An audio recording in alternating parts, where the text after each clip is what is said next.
So, well, good morning, everyone.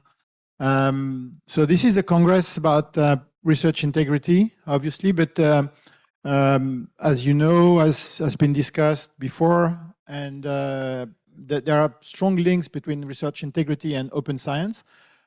And because what are we opening?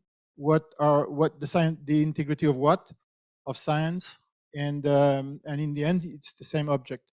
And it's been very often parallel that if we open science, then it's going to be favorable for research integrity.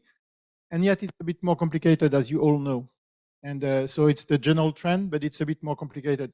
And a few years ago, that was in 2019, I think, together with the Office for Open Science in France, we organized a joint meeting about research integrity and open science, where we could see that there are two communities there working on two slightly different things for the same objective.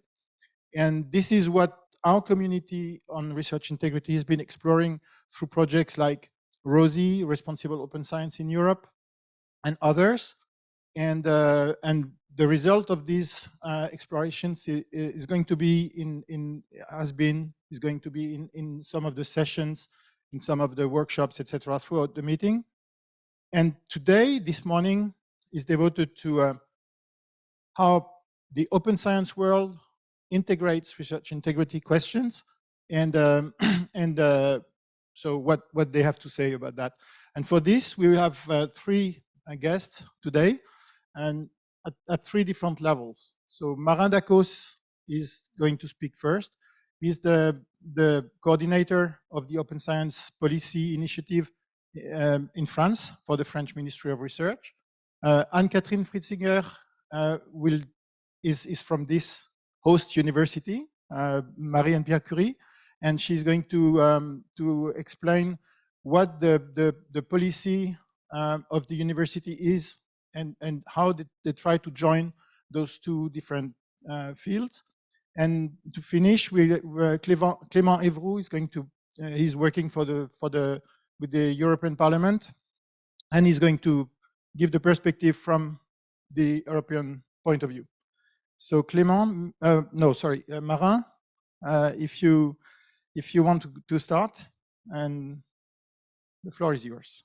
Thank you very much for your invitation. I'm very glad to see a lively community of research integrity. And to be honest, when we had this congress that you explained about some years ago, we were convinced that open science and research integrity had a lot in common. But to be honest, the congress showed that nobody knew how to make these links. So it was a bit a small deception for me that we were not able to tie links in between the two communities, because we know that we are trying to achieve responsible open science together, and we didn't know how to make it concretely.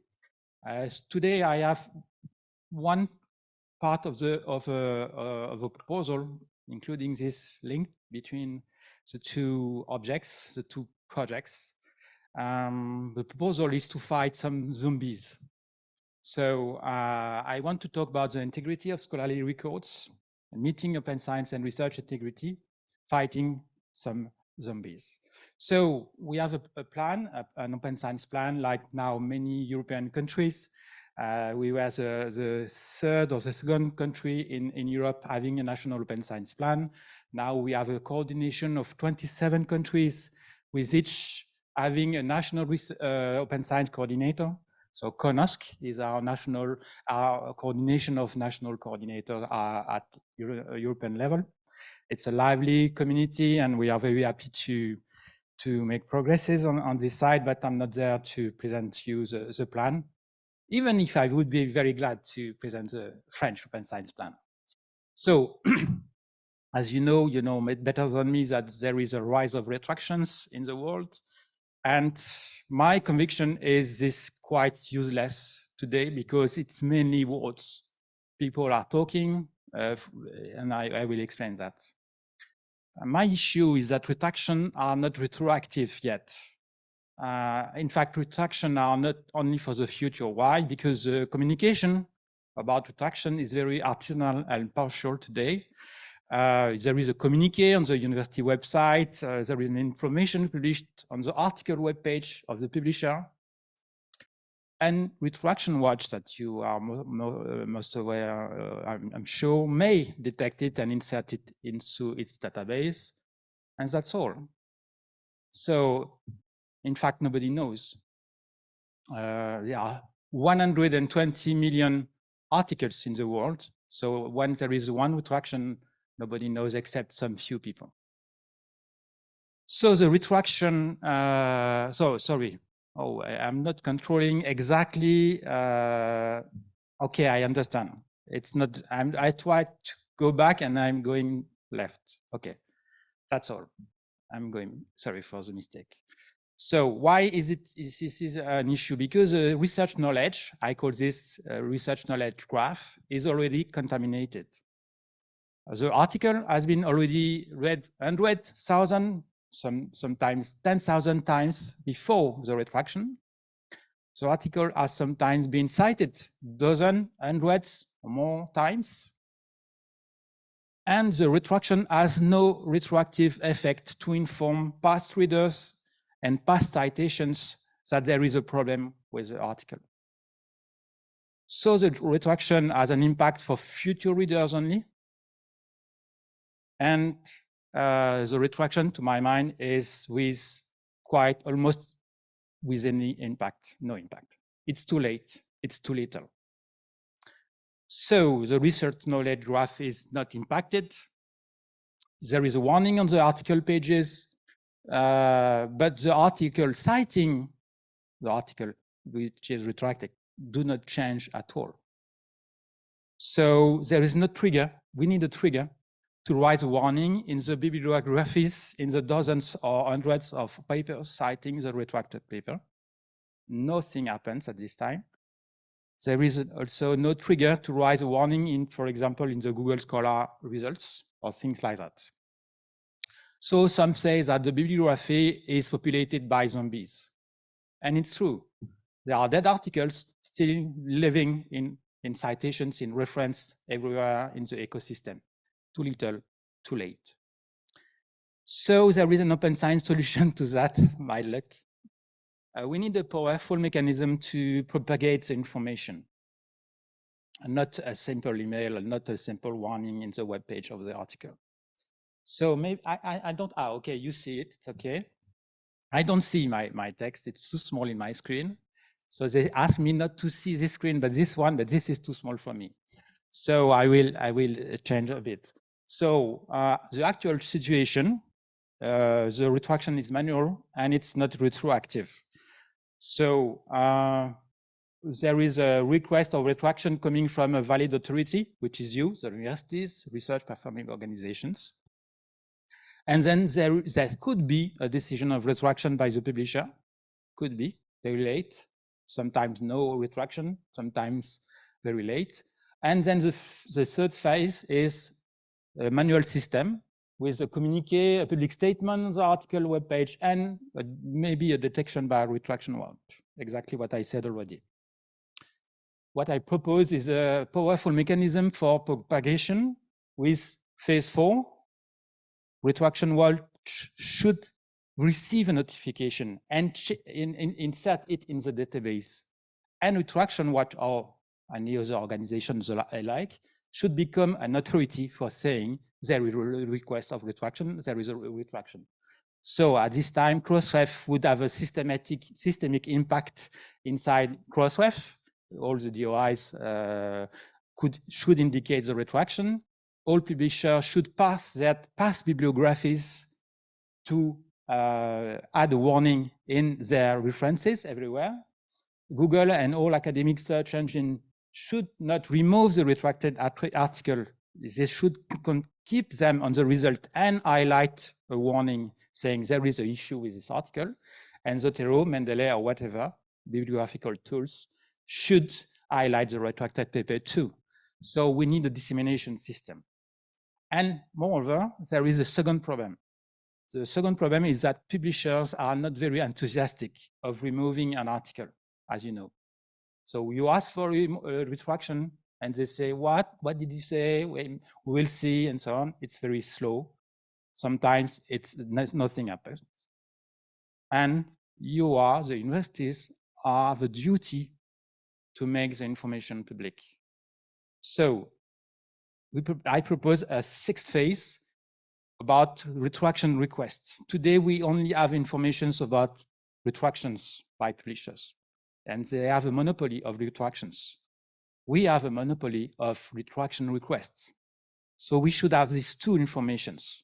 So retraction requests should be an information that is sent to Retraction Watch, to Zotero, to Crossref, to Google Scholar, and so on.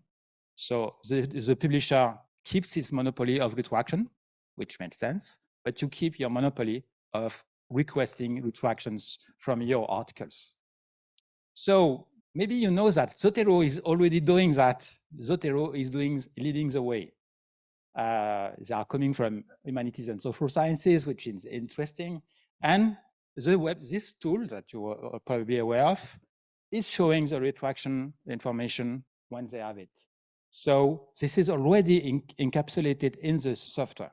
So it's exactly what I want us to do, but as a systemic feature. So I have invented this Google Scholar results. It's a fictive screenshot, doesn't exist today, because as you can see there, do you see my, okay, I don't see how it works, okay? You see that for this article that has been retracted, Google should, in red or whatever, show this is retracted. Exactly for the same in our article. Again, it's a fictive screenshot. The publisher should say this article has been retracted. Right? It has been cited in my bibliography, but today I must make you know that the article is retracted. So nobody would ignore in the future that the retraction has been done. So what we need is a new coalition of players, of stakeholders. It is not only publishers doing the job, it's universities, publishers, Retraction Watch, Crossref, search engines, bibliographical tools. Vous voyez, ça devient noir. Bon, mais c'est pas grave, je suis à la fin, mais enfin pour les collègues, ce sera pareil. Ah non, mais c'est... So we need a coalition of stakeholders discussing around the table, discussing about standards, protocol, and exchanging automatic information. That's not that tricky, but there is a need of a political will and a community will. So I'm hoping that you will agree with this proposal. And that would allow us to implement the French Research Integrity Decree. Probably you have heard about it. And one sentence of the Research Integrity Decree in France is that the universities and research performance organizations must ensure that data and publication affected by the breach of research integrity requirements are reported to the parties concerned. Who are the parties? It's not the reader of the website of the university. The parties are all the stakeholders I have cited, all the readers, all the public. And so we need to propagate the information, just not communicate in a website. Thank you very much.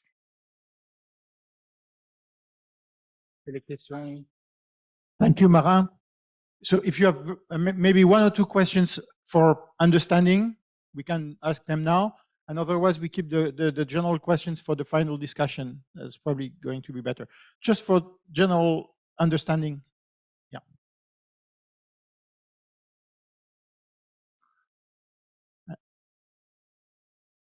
And then we keep the other questions, the main questions for the end.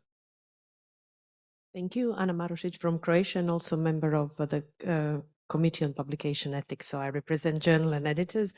And thank you. I think it's very important, especially that you identify the role of the bibliographical tools. But what is missing here is also the indexing databases or bibliographical databases, because they all have clear indication when something is retracted. There is a sign that it's retracted. The problem is, and they should be also part of the discussion that you ask, that they index retractions and corrections to literature in very different ways. So if you're looking at Scopus, Web of Science, PubMed, you will find different information about the same correction of literature. That makes sense. Okay. So maybe now we can move to Anne-Catherine Fritzinger to tell us about the experience. Oh, sorry, there was a question up there.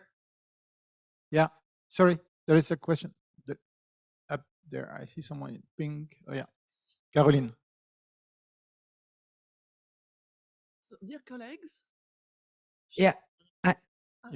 What we were thinking, it could be another step is find a way to inform the author who have been citing a retracted paper that this paper has been retracted. Yes, that's a very good idea, but it's a bit difficult to write back to authors that change emails every year. So it's a bit tricky to send a push message. Yeah. Anyway, the best option is to make this public to everyone. Authors are very important too, but technically I'm not aware of a quite simple solution. I'm not sure that even the publishers have a correct email, up-to-date email of the authors. When we have to look to 10 years or 20 years back in the history of the publisher. So yes, we should try to do it, but I'm not sure we will. It's realistic. Look, we're going to try to keep the questions for the end now, and let Anne-Catherine Fritzinger give her talk about the policy at this Marie and Pierre Curie University with a technical advance that is available now. Yes. Oh, sorry. Yeah, thank you very much. Dear colleagues, I'm very honored to be here today, and I want to thank the organizers of the conference for inviting me. Just a precision, I will speak as the senior advisor for open science at Sorbonne University, which is the result of the merging between Pierre and Marie Curie University and Paris Sorbonne. So that's why I was presented as Pierre and Marie Curie, but now I am Sorbonne University. Sorry. No, it's not a problem. I am going to try to add to some of the very interesting things that has been said. And since yesterday, we've heard a lot about transparency, replicability, and publications models, but also about the reliability of scientific results, trust in science, best practices in research, and the relationship with society. There has been talk of scientific integrity, but it could also have been about open science, because all these issues are also open science issues. Open science is not only about open access to publication, green or gold open access. It's not only about preprint or open peer review. It's not only about sharing and opening scientific results. Open research is about ethical, honest, and responsible research. When we speak about accessibility, transparency, replicability, about data management and descriptions of the protocols, it's a question of sound research and best practices in science. It's also a question of scientific method. It concerns the reliability of research. It's what allows society to trust in science and in the research community. In my presentation, I will share with you the actions we are trying to implement at Sorbonne University in order to highlight the link between research integrity and open science. To illustrate my point, I would like to have a look at a survey carried out by a team of sociologists from the CNRS and Sorbonne University. The purpose of the Covester study led by Michel Dubois was to analyze the representation and the state of awareness of the scientific community with regard to the research ethics and scientific integrity in the wake of the COVID crisis. The COVID crisis was in fact a moment of awareness of the importance of all the issues just mentioned, openness, ethics, and integrity.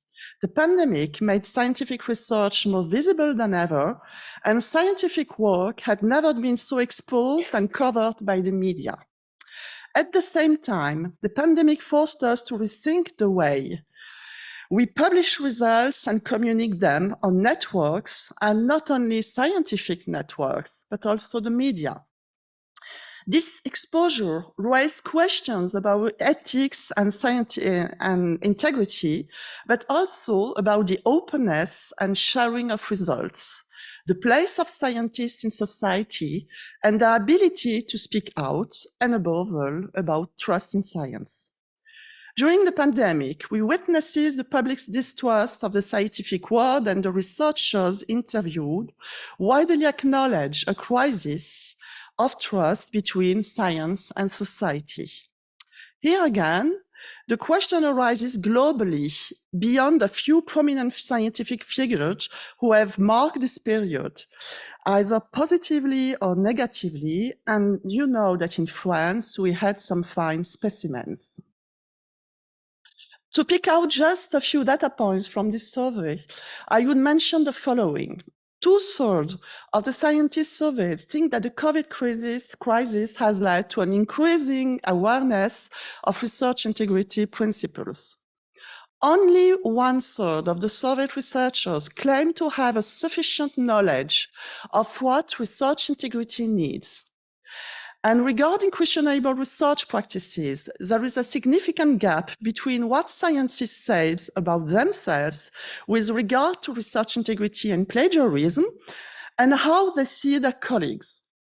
For example, less than 1% of the scientists believe that they would ever have forgotten or would ever forget to credit their sources, whereas they believe that at least 20% of their colleagues are capable of integrity lapses, such as neglecting to credit the scientific work of others. These facts highlight the need for the promotion of a scientific integrity culture. They also raise a number of questions, including the place of science within society, the openness of science to society, and how to restore relationship of trust between academia and society. In so doing, they force us to consider the issues of ethics, integrity, and openness in relation to the social dimension. Scientific integrity is described in French law as a set of rules and values. I would say that open science is also a set of rules and values. The value of openness, of course, openness to the scientific community as a whole, but also openness to society. And the rules are the methods, the tools, the technical aspects of science. And it's precisely in this area that open science is a vector of good scientific practice. For example, describing data according to standards, preserving data so that it can be made available, and so on. Open science is based on standards, methods, and tools that promote and reinforce responsible research. If we need to change the culture and promote a research integrity culture, as well as an openness culture, we also need to foster a culture that closely links openness, best research practices, and integrity. This is, of course, the responsibility of each researcher, but it's also, and most of all, the responsibility, a collective responsibility, and the university's responsibility. The university's job is not just to identify irresponsible conduct here or there, but above all, to offer a strong research culture with significant training in research integrity awareness and in open science. Nevertheless, even though open science and scientific integrity are obviously closely intertwined, this closeness is insufficiently reflected in our university's policy. Let's look now at the national level and Sorbonne University. I will, of course, mainly speak about Sorbonne University, but I need to go back to the national level. What has been done in relation to research integrity and open science, and how far have we come?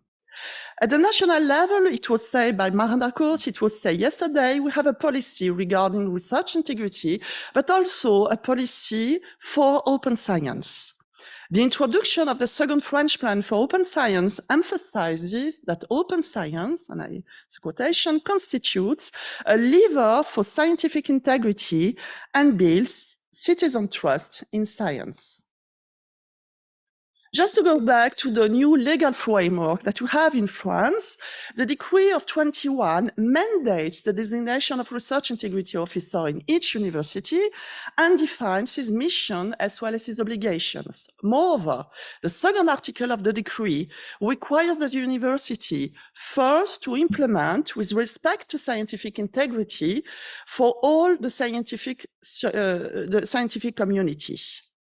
To promote also the dissemination of open access publication and the availability of methods and protocols, data and source code in order to guarantee traceability and replicability, and to encourage the publications of so-called negative research results. And the Order of 22, specifically regarding doctoral studies, mandates obligatory training for doctoral students in research integrity and ethics, as well as awareness training, not mandate, in open science and dissemination of the results. Coming back to Sorbonne University, at the institutional level, we have a strong legacy in favor of open science. Open science is an integral part of the university's roadmap, and we benefit from a real policy support from the administration and the head of the university. As a result, 80% of our publications are now open access. And regarding research assessment, the university adopted in 21 a policy for promoting open science actions in the internal evaluation of research, and has of course, both signed DORA and joined the COARA coalition. We also have a network of colleagues providing training. The research integrity officer coordinates a network of scientific integrity ambassadors who provide training mainly to PhD students. And the colleagues from the library provide training and workshops on open science. And we have a tool, an open science MOOC that was released in 22, and we are about to release the second version, which is an enhanced version with a part on research integrity. Last but not least, the president of the university, and she said that yesterday in the opening of the conference, aware that trust in science has become a hot button issue and that it has to do with research integrity and openness, has appointed a task officer for trustworthy, responsible, and open science. And his job is, of course, to coordinate and to work together with the research integrity officer, the chair of Sorbonne University's research ethics committee, the advisor for open science, and so on.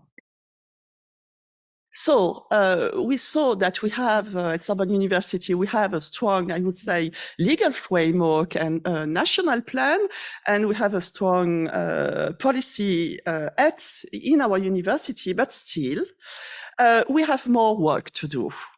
When we look more closely on what is done in Sorbonne University's real life, not every PhD student is trained on research integrity, contrary to what is required by law. And the MOOC course on open science isn't taken by every PhD student, contrary to the university's commitment to train its doctoral students in the challenges of open science. Regarding these issues, we've taken the initiative to mutualize training in both open science and scientific integrity together with all the stakeholders involved. The targeted action to be taken on multiple, systematized training research integrity based on the legal obligation, generalized training in open science, and try to mutualize resources dedicated to this purpose so that it can also be made in a sustainable way. We decided first to add a module on research integrity in the MOOC for open science, and secondly, to draw up a skills framework for research integrity and open science. The skill set framework was developed for research integrity and open science with all the players mentioned in this slide, the research integrity officer, of course, the open science team from the library, the pedagogical manager at the doctoral college, the chair of Sorbonne University's research ethics board. And these skills involve 4 areas: culture of scientific integrity, ethical research, free access to scientific publication, transparency, and replication of research. And we have, of course, 3 levels for each action. Here you can see all the actions and the level for each actions, and each of the action will be detailed in such a way with then a set of skills where we have to go through. Once this work of identifying skills had been completed, the 3rd step was to check alignment with the training courses already offered within Sorbonne University, either by the doctoral college, by the library on open science, by the network of scientific integrity ambassadors, by the MOOC on open science, or by any other party involved. This exercise has enabled us to identify weaknesses and areas with little or no coverage. And now, where are we? So we can say that what has been more or less achieved is that we have added a section on scientific integrity to the MOOC on open science. We've identified gaps in training in relation to the skill set. We integrated the MOOC into the students' curriculum. What is partly completed is to ensure that the enriched MOOC is supported by each doctoral school, and that's not the easiest part. And we also have yet to complete the catalogue of training courses on open science, research integrity, and ethics. And what is still to do is to ensure that each doctoral student will acquire all the required skills by the end of the cycle, and of course, to monitor this progress, in particular through the individual monitoring committee set up for each doctoral student. In conclusion, I would say that by linking open science and research integrity in a training program, we will kill 2 birds with 1 stone. We take advantage of the obligation to provide training in scientific integrity to promote training in open science on one hand, and on the other hand, we train in scientific integrity somehow without saying it, or in good practices without saying it. And that's not useless, because it's never very easy to say to someone, you should be trained in scientific integrity. Especially if we aim to reach all the researchers and not only the PhD students. And that's another point, because in my presentation, I focused on PhD students, and we focused at Sorbonne University in our job mainly on PhD students. But what about senior researchers, thesis supervisors, and the interaction between senior and junior researchers regarding these topics? How can we get them on board in this program? The question is open. Thank you. Thank you, Anne-Catherine. Thank you for this very quite impressive landscape in a maybe probably the largest university in France, one of the largest universities in France. And so again, if you have a few questions, we are good with the time. So if you have a few questions about understanding, not to open the discussion, please. We'll discuss the 3 talks later. It's time now. I don't see any hands raised. And if not, then I will call Clément Evroux from the European Parliament, who is going to show us the landscape of what at the European level with which you're, thank you, with which you're more familiar, of course. Thank you, Clément. Many thanks. So thank you for your invitation. Thank you for our discussion yesterday. That proved very inspiring to me. I will introduce myself quite rapidly. I am Clément Evroux. I am working as a policy analyst at the Research Parliament service where I follow mainly research and space policies on behalf of all the members of the parliament. However, I would like to insist that this morning I will offer you my personal views regarding the entanglement, and I would say the positive entanglements between research integrity and open science. But my personal views are not representing in any way the parliament position and the individual members' position. Neither. So indeed, I would offer you to go for a common drive across the interactions between research integrity and open science.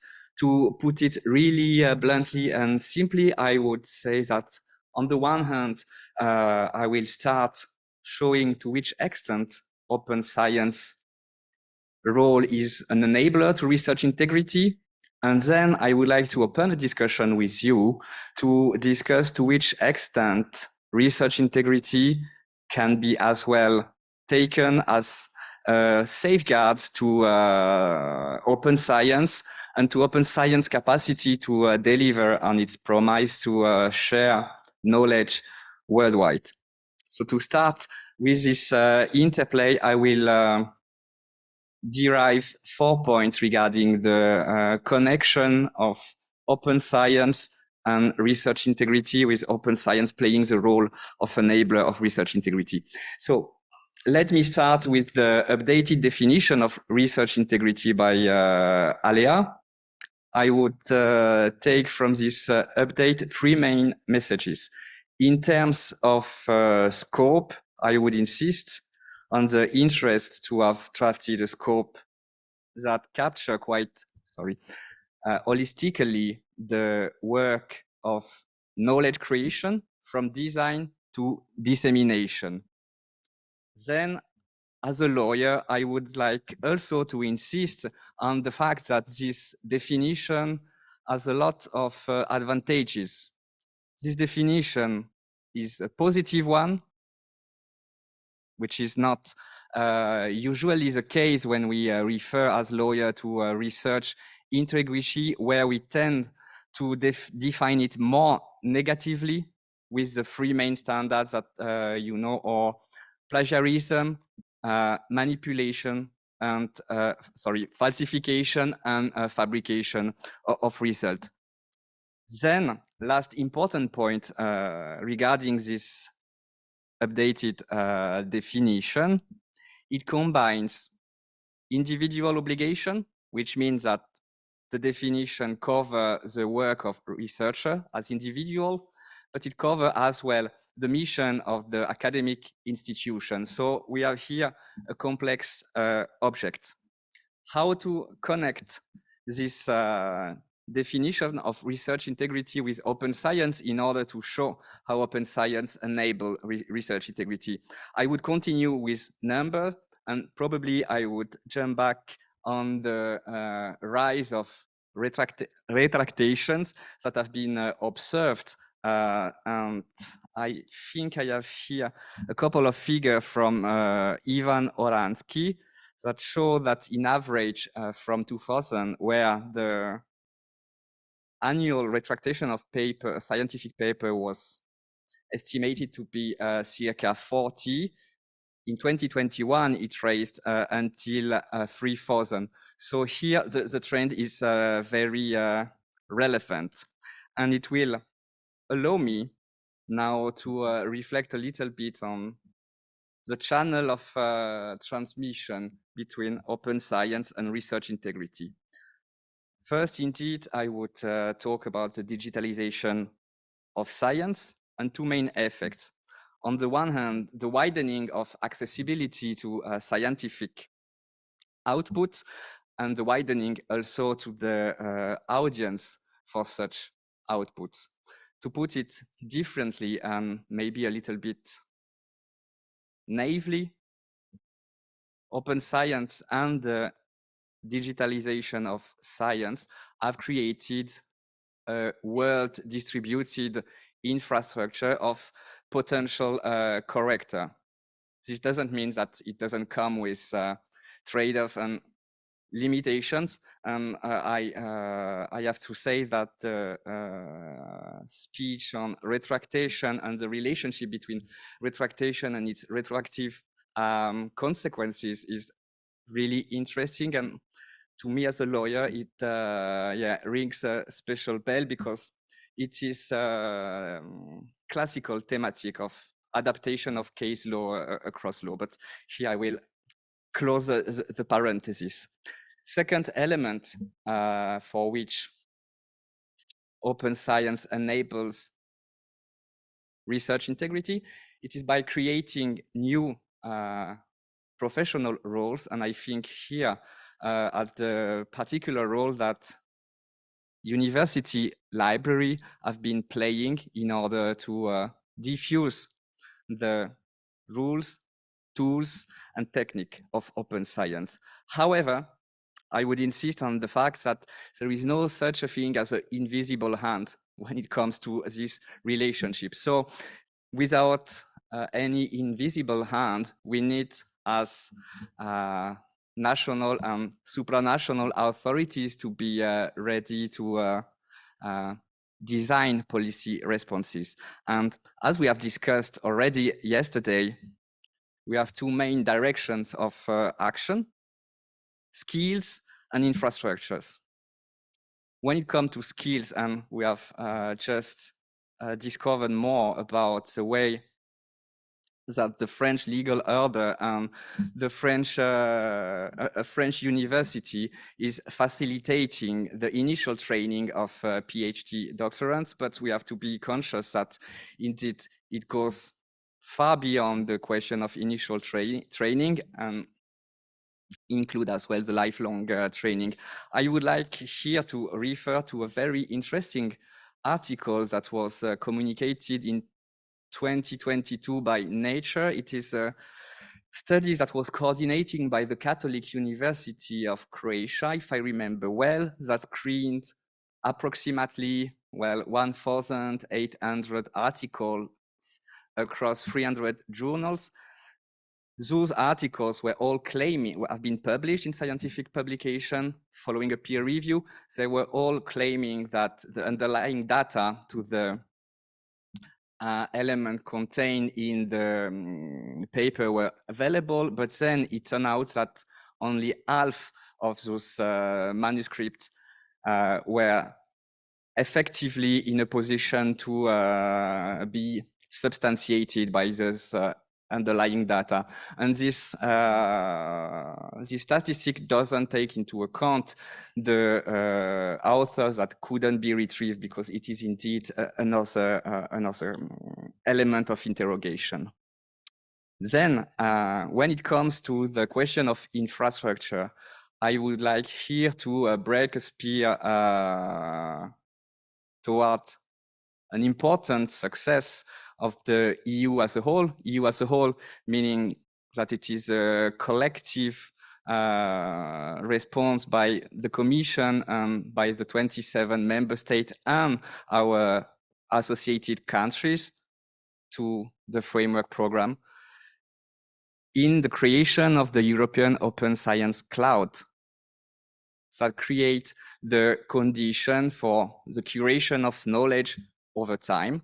And just to give you an idea, in 2023, the work program of Horizon Europe considered not less than 55 million euro of investment to advance on the creation of a web of science compliant with the FAIR principle. So findability, accessibility, interoperability, and I will come back to interoperability in a moment. And reusability. Many thanks. Okay, so here I have summarized what is already quite accepted in the capacity of open science to provide services to research integrity. I would like now to discuss, I would say, the symmetry to this approach that is not that widely accepted. So it requires, of course, discussion to which extent can we, as well as universities, governments, supranational authorities, harness research integrity to safeguard open science promise to deliver knowledge worldwide? Here also, I will try to summarize my thoughts around 4 points. With my first point, I would like to insist on the role of knowledge in our overarching political priorities as Europeans. In 2019, President von der Leyen decided to focus her mandate on the twin digital and ecological transition, and then to a global health, of course. Let me take maybe just one example to measure the importance of knowledge in our contemporary political scene. When it comes, for instance, to allowing the scientific communities to understand and communicate on the phenomenon of the crisis emergency, we have to remember that, 50% at least of the data used by such communities in meteorology, in oceanography, are actually given by space-based infrastructures that themselves rely on the works of other scientific communities. So to put it in a nutshell here, yes, our capacity to act as European is increasingly dependent of scientific knowledge.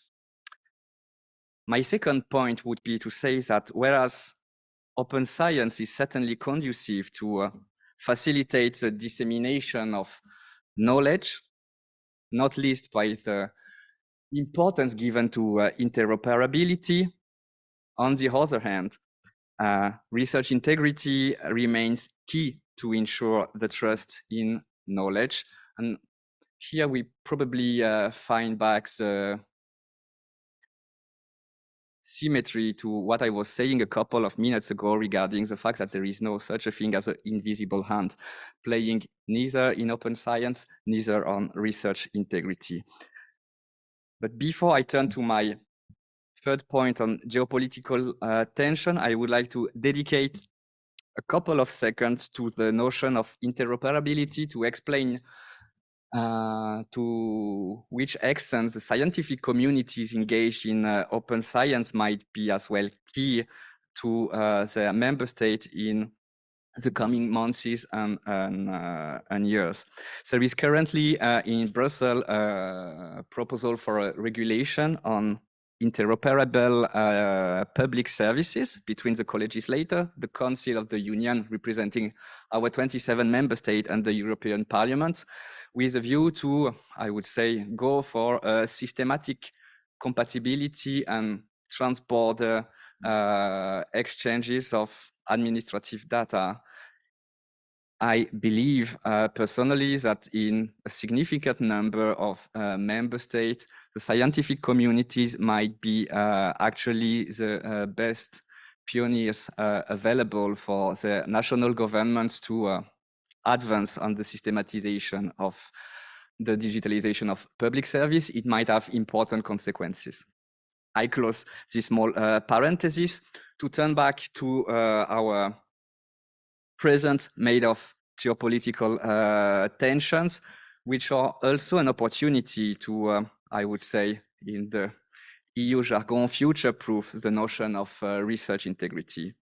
Why should we take time to think about the future-proofing of the notion of research integrity? Well, because probably, whereas the classical definition is pretty much focused on the notion of heuristic creation of knowledge, it probably, as it stands, does not allow to offset all the potential adverse effects when it comes to the misappropriation either of the scientific process, either of the scientific outputs. And I would like here to discuss two notions that have been highlighted by recent international organizations such as the OECD here in Paris, but as well the G7, and more specifically when it comes to the G7, the G7 of Science Minister. So I would like to speak a little bit about the notion of conflict of interest and the notion of foreign interferences. To be quite straightforward, I would say that conflict of interest first is not totally new. Scientists working as civil servant fairly know this notion, which, for instance, in French law is worded as the principle of exclusivity to the service. But when turning back to research integrity, conflict of interest matters because it is in a position to add bias to the work of scientists, and by putting biases, it also undermines potentially the trust in knowledge as a public good. When it comes to foreign interferences, there is here potentially a wide scope of risks that still needs to be reflected in appropriate taxonomies. But here I would like to insist on the fact that foreign interferences at researcher level create also the risk of altering the goodwill of researchers. For instance, misunderstanding the political mandate of specific third country partners can prove detrimental to our research integrity. I would like to quote here an impressive work that has been conducted by the Australian Research Council in offering to Australia universities and to Australian researchers an overview of the landscape of higher education and research in Popular Republic of China. This document is especially useful when it comes to explaining that several Chinese universities have been established to provide a continuous linkages and services to different branches of the Chinese army, which means that unfortunately going for bilateral cooperation with them is a matter of personal risk for the reputation, but as well for the integrity of our researchers. So here, my conclusion would be that the potential broadening of the field of research integrity practices and reference might be actually not that much a constraint to the scientific communities, but might represent actually an additional safeguard to their conduct of work. And I will take a couple of seconds to quote the conclusion of the G7 of Science Minister last year, and I suppose German presidency on the matter. Just one moment. Yes. So Science Minister last year noted in their conclusion that openness and security are not contradictory, but complementary and mutually reinforcing.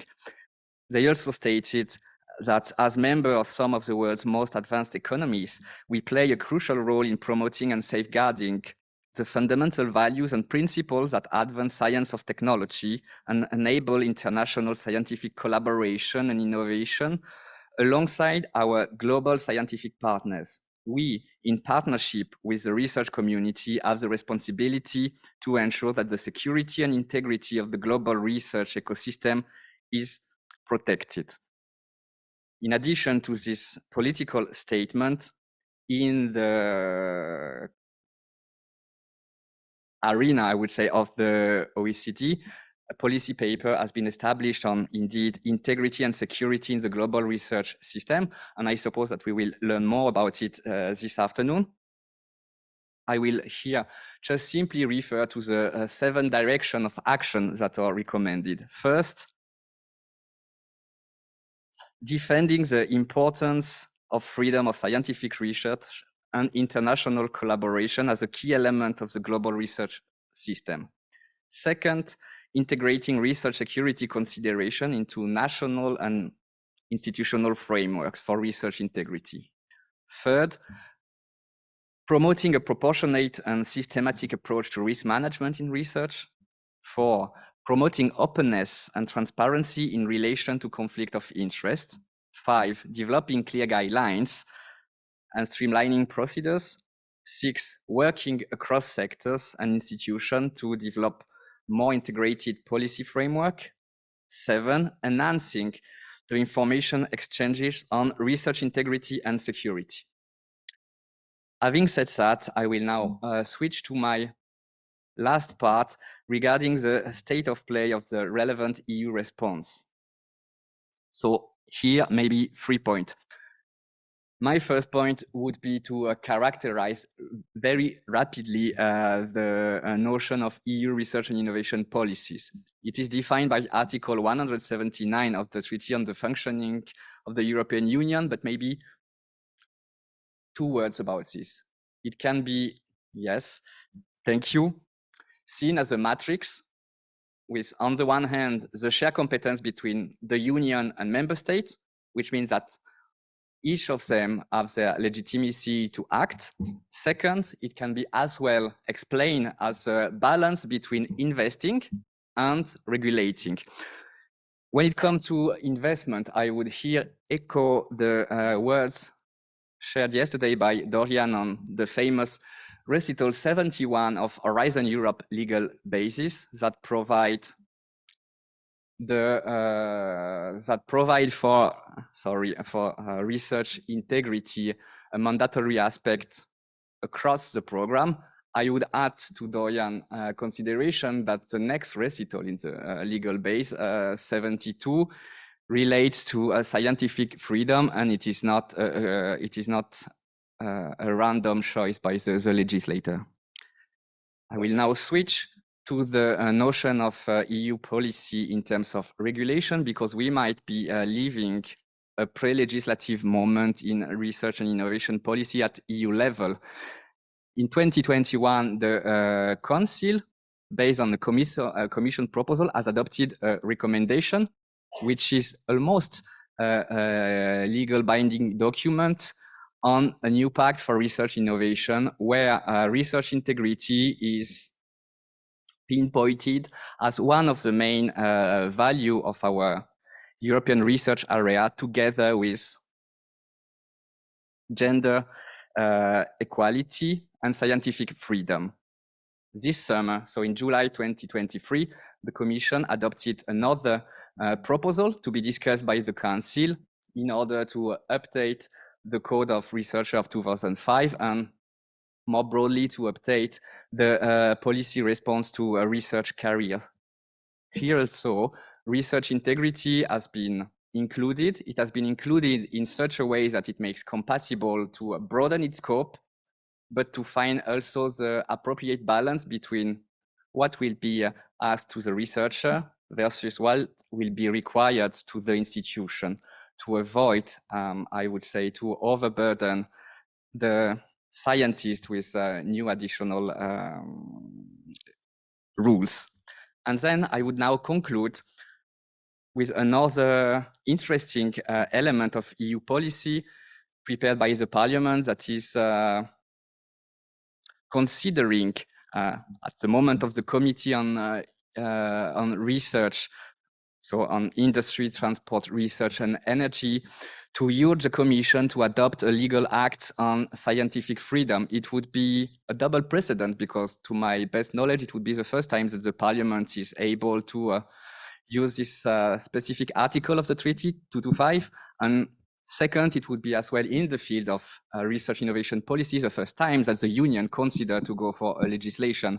And going to legislating scientific freedom is probably also a way to contribute to an interesting balance between broadening, tightening the notion of research integrity, but on the same time providing additional guarantees so that the work of science and the activity of scientists will still be free enough to create the knowledge we need. Okay, I have finished. Many thanks. Thank you very much, Clément. So we are okay with the time. So maybe we have now about 25 minutes for the general discussion on the three talks, on the three issues. So maybe if there are questions in the room. Yes, there is a first question there. And then I also must check if there are questions in the internet audience, but I have no. Yeah. Yep. Okay, I have Raphaël Lévy, University, Sorbonne, Paris Nord. Yeah, I have a comment about the first talk on the dissemination of retractions, of the knowledge of retractions. So I have on my computer a tool that tells me, even when I read an article, in the list of references, if not only if there are retractions or corrections, but also if there are comments on this article. And this tool is called PubPeer. And the PubPeer plugin that you can install in your web browser if you haven't done so yet. So this basically does most of what you described. And maybe we should just strongly encourage, well, not just doing that, but strongly encourage the community, the scientists, to both contribute and use this tool. So that's the first comment. I have a second comment. I was very pleased that you cited the decree and the specific article in your last slide about the obligation to correct science and to notify the partie concerned, partie concernée in French. And to me, it wasn't always clear in everyone's mind what this concerned parties was. So I agree with you that that's basically the readers. But the first step towards to make possible the application of this is that when there is an investigation of research integrity breaches, and this investigation concludes that there has been breaches, then retraction must be requested. And in my experience as a whistleblower, that is not the case. So basically, breaches of scientific integrity were found and demonstrated, and that was the conclusion of the investigation. But instead of retractions, corrections were requested. And more than 2 years later, more than half of the articles still don't have anything. So that was my 2 comments. Thank you very much. Marin? Yes. Thank you for your comments and question. Of course, the global conversation, in fact, about the articles and the references is a very interesting topic. It's an open science topic indeed. And the PubPeer plugin that you mentioned is an interesting approach. To be honest, I need to test it. I didn't know of its existence, so I'm there to learn too. Concerning the decree, yes, it's not clear to know. You need to be explicit about what the stakeholders or the parties are, because it may be too institutional reading of the decree, saying, okay, we need to inform the Office of Integrity, Research Integrity in France, and that's all, which is not my interpretation of the decree. I have some comments about but maybe I will let people to ask their questions and go back. But just to be clear about the PubPeer, the conversation and the retractions by definition is a bit different. And concerning the question, I'm completely sure that now Couperin, which is negotiating the subscriptions with the publishers, should integrate in the rules of the negotiation that if a university, so we are customers, so Sorbonne University or whatever university is a customer, and the research integrity officer has asked the chair, the president of the university, to remove the retract of paper, and then the president make a decision asking the publisher to retract the paper. We are the customer, we need service. So this is clear. They have the monopoly of retraction. We have the monopoly of requesting retractions. And we are customers. So it should be included inside the rules of negotiation. And that's all. That would accelerate very fastly the retractions. Thank you, Marin. Papier actually makes the difference between discussion and actual retraction. It's not the same color with the yeah okay. Any other question in the room? I see one in the back there. And for the online audience, if you have questions, raise your hands. I suppose, I'm sure there is a way to see you and give you the floor in the end. Yep. Yeah, hello, I'm Simon Thierry. I hope my question is not out of subject. We talked about retracted articles and the trust in science that is needed with those retractions. One subject that I think you did not broach is the retraction of theses. For the moment, I believe that there's a history of retractions. I don't know if retraction is the right word for that. When there is proven plagiarism. And I don't believe I've ever heard of other cases of retraction, like when we prove that clearly the science is problematic, when there was misconduct and so on. Are there clear policies in some countries about when and how we can retract the thesis? So maybe you can answer, each of you, actually, to that question from the university point of view, from the national, from the European point of view. Do you have any about the retraction of PhDs, of doctorates? No. What I can say is that in France, there is the l'ABES is a body in charge of the database thesis.fr. So I guess, but maybe you are more aware of that, that if a university asks a retraction, it's a very clear process. And if we added DOI, it should be. Maybe we double check. But my point is not that. My point is that if there is a DOI for each thesis, then the propagation system would work exactly the same thing. So for me, a thesis is a publication, a specific publication without a publisher sometimes. But in fact, there is no need to make a specific system. And maybe I will write an email, because the ABES in charge of thesis.fr is a partner of the Ministry of Research, and we will ask if they do something about that.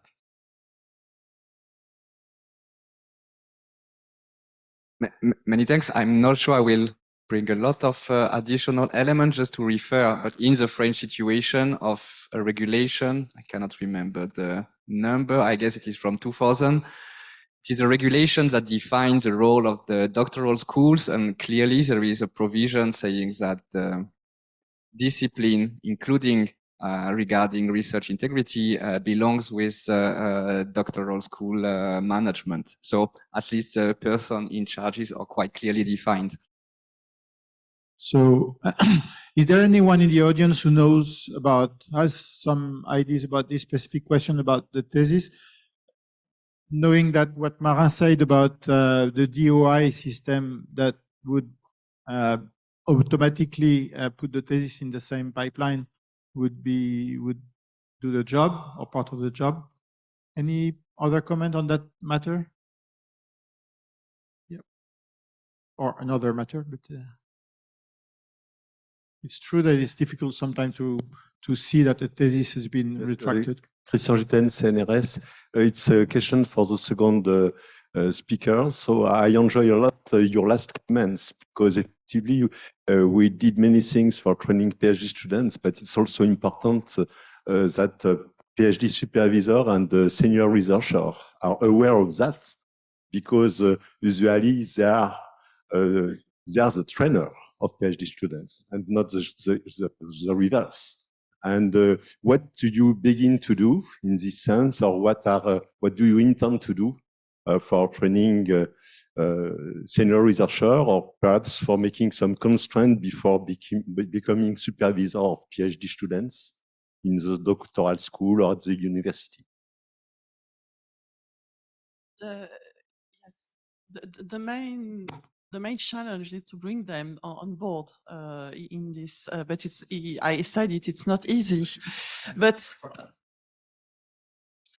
the main challenge is to bring them on board. But as I said, it's not easy. But I think that if we try to implement and disseminate in the university policies and in all the workshops we can offer and so on, we will probably be better to reach everyone. But I do not have actually a magic wand, or I know that Roger Guérin, who is the research integrity officer of the university, is also pointing very strongly this difficulty and this challenge actually to bring also senior researchers. But as I said, we do not have now a wide range of workshops widely offered to everyone, but we have to see how to manage it. Thank you. Someone said there are two questions, and while the microphone, someone told me recently that when you want to change a light bulb and step on a chair, you see everywhere written that it's not safe, it's not allowed, etc. And scientific misconduct is not communicated the same way by organizations, and it should be actually just by nudging people all the time, sensitizing in the elevators everywhere. I think there is a question there. And one there.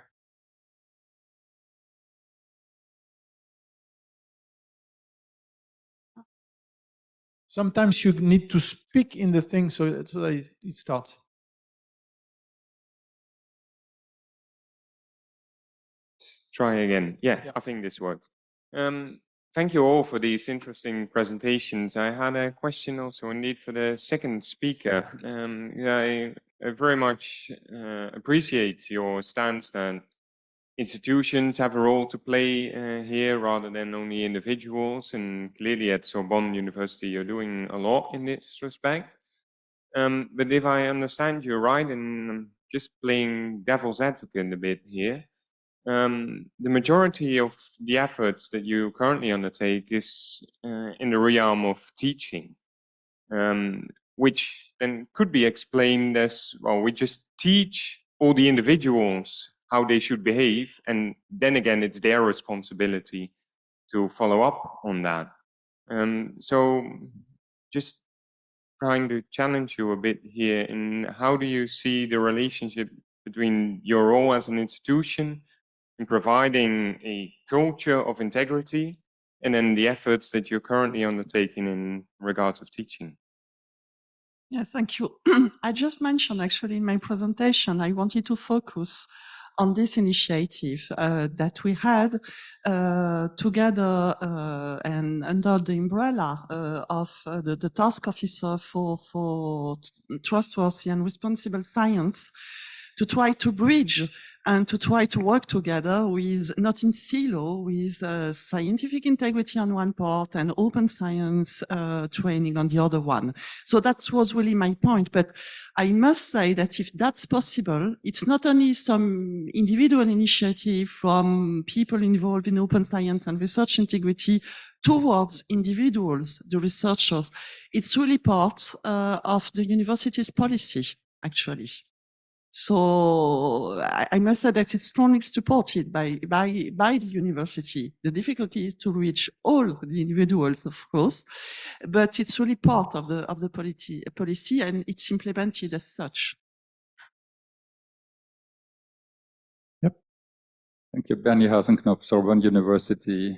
I have no question. I would just like to come back to the thesis and the retraction of the thesis. Actually, in my opinion, it's not just something like another publication. A thesis is also a kind of professional certification. It gives you a doctoral degree. So if a thesis is retracted there are other stakeholders who must be informed and must react to that and so on. So it's more than just a publication.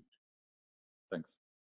Any comment now? Yes, my comment was only on a technical point of view. Of course, you're right, by definition. I was just saying that there was a feature that we can build for publications that could apply there, but of course it's not exactly the same thing. All right. May I add a comment on a question of senior you had a question, the comment was that. Because I think they are key, and I hesitated to present today a question of retractions or questions about clinical trials. So I will give you one. So, and Catherine talked about senior researchers and negative results. And for clinical trials, there is a European regulation saying that it's mandatory to report all the clinical trials that are finished. All. It's mandatory for public and private organizations. And we have made monitoring of it at a national level. TransParimed is making it for different countries. We are doing it for France. And 57% of our clinical trials report their results. That means that 43% do not report their results. And this is average, but when you go to the public organizations, it's only 31% of our clinical trials that make public their results. And when which is a shame and a breach in research integrity, because you manipulate the body of many patients. You include research waste, budget waste, and you make healthcare decisions with broken conclusions, broken meta-analysis. And when we talk with senior researchers in this field, they say there is no issue. No, I don't know. What do you say? We don't publish our results? They say there is no issue. So if there is no vision and understanding of the issue by senior researchers, there will be no change. So today we have a strong issue there because at first people should recognize that there is an issue. So it's a reason why we provided figures about that. And for a comment about what Clément said, yes, we have many research showing that raw data available upon request means data not available upon request.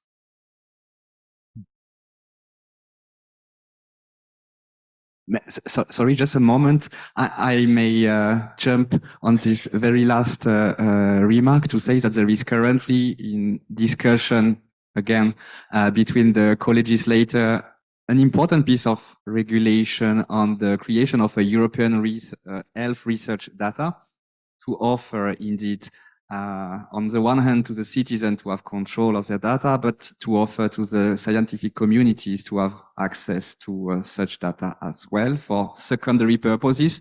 And in fact, the question on which data should be put in the common basket is an object of fierce political discussion along this line, or should we publish all our results or not?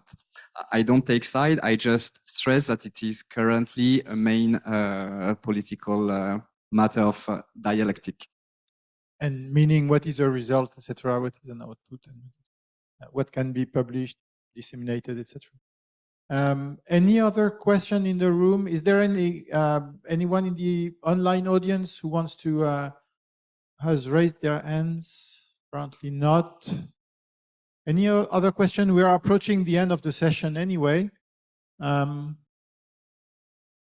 No, and so if there are no more questions, I'm going to thank the speakers for in your name. So thank you, thank the audience, both present and online. Thank the speakers and thank Office and ENRIO for organizing this very stimulating session. Thank you very much. And I think there is still some coffee outside.